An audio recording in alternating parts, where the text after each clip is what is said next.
행복한 논어 읽기 리뷰하는 시간인데요. 오늘은 스승을 잘 만나는 법, How to meet great teacher, 뭐 이렇게 이야기할 수 있겠죠. 공자께서는 이 스승을 잘 만나는 법에 대해서 이 말씀을 하셨습니다. 삼인행 필류아사라라고요. 세 사람이 걸어가다 보면 반드시 나의 스승이 있다라고 이렇게 이야기를 하시는데요. 사실 뭐 모든 사람이 다 존경을 받을 만하고 뭐 그렇지는 않을 것 같습니다. 하지만 우리가 조금 생각을 바꾸고 현대 사회에 좀 접목을 해보면요, 이것도 조금 달라질 수 있는데요. 우리가 삶을 살다가 우리가 만나는 사람, 그리고 미디어를 통해서 이렇게 알게 된 사람들 같은 경우에도 굉장히 존경스러움과 그리고 배우고 싶은 사람들이 있을 겁니다. 그거는 뭐 나이나 인품이나 뭐 이런 것들을 차치해 두고라도 우리가 스스로 모실 수 있겠죠. 근데 어떤 사람들은 되게 행동이나 또 언행 자체가 굉장히 안 좋은 경우도 있을 겁니다. 그럴 때는 뭐 제 예전에 저희 선배 또는 뭐 직장 상사분들께서 그런 말씀하셨는데, 굉장히 안 좋은 보스가 있다라고 하면 그분을 잘 보고 배워둬라. 절대로 그렇게 되지 말아라. 너는 그런 말씀을 하셨습니다. 소위 반면교사로 삼을 수 있다라는 거죠. 그러다 보면은 세상의 모든 사람들이 나에게 스승은 될 수 있다라고 이렇게 이해를 할 수 있겠는데요. 사실 저는 사람을 조금 가리는 편이었습니다. 그래서 사실 이 글귀를 다시 한번 읽으면서 저 스스로도 반성하게 되는데요.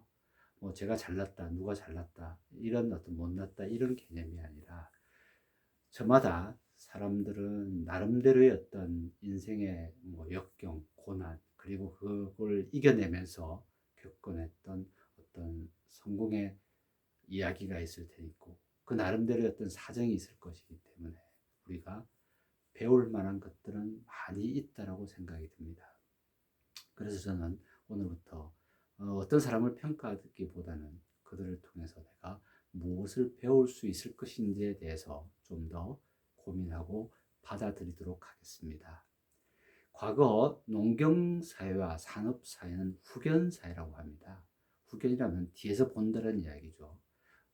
경험이라든지 그리고 세상에 살아간 일들이라든지 이런 것들이 굉장히 중요했기 때문에 경험이 많고 직장에서 오래 근무하고 사회생활을 오래 하신 분들의 어떤 노하우나 또는 그들의 식견을 통해서 우리가 배우게 되는 뭐 그런 사회였다라고 이야기를 합니다. 그렇기 때문에 연공서열이라든지 어떤 장자우선주의 뭐 이런 것들이 널리 보편화되어 있었죠. 근데 현재는 어떻습니까? 소위 말해서 AI 기반의 어떤 지식사회라고 이야기를 하죠. 이런 사회를 선견사회라고 이야기를 하네요. 선견사회라는 건 뭐냐면, 사실은 세상에 너무나 많은 뭐 이론과 지식과 지혜들이 널려 있을 겁니다. 우리 개개인의 인간들이 다 모르는, 그리고 그런 것들이 굉장히 급속하게 발전해 나가고 있죠. 그러다 보니까 선견사회란 뭐냐면, 먼저 볼 줄 아는 능력을 가진 사람들이 좀 더 각광을 받을 것이고 우대받을 것이고, 그리고 오히려 성공의 가능성이 높다라고 볼 수 있을 것입니다. 그래서 이런 어떤 선견, 먼저 볼 줄 아는 어떤 지혜를 가진 사람들에 대해서도 우리가 반드시 그분들에게 어떤 우리의 스승으로서 모실 수 있는 뭐 그런 것들이 되겠죠. 그리고 또 내가 또 그렇게 된다면 더할 나위 없이 좋을 것 같습니다. 자, 삼인행 필유아사라고 공자께서는 말씀하셨습니다. 셋이 걸어가다 보면 그 중에 한 명은 분명히 나의 스승이 있다. 여러분들도 여러분들의 스승을 찾아보시는 것도 굉장히 중요할 것 같고요. 또 한 걸음 더 나아가서 여러분들이 다른 사람에게 영향을 줄 수 있는 그런 스승의 자리에 올라갈 수 있는 것도 좋을 것 같습니다. 우리가 그러기 위해서는 부단히 노력하고 학습하고 배우고 익혀나가는, 공자의 처음에 말씀하셨던 하기 시습지면 불령 요로라는 말과 계속 연결되는 것 같아서 오늘 저는 기분이 굉장히 좋은데요. 사실 이 부분에 대해서 다시 한번 생각해 보시기를 바랍니다. 오늘 내용이 괜찮으셨다면요. 좋아요, 그리고 구독, 그리고 알림 설정, 그리고 공유 부탁드리겠습니다. 다음에 또 찾아뵙겠습니다. 감사합니다.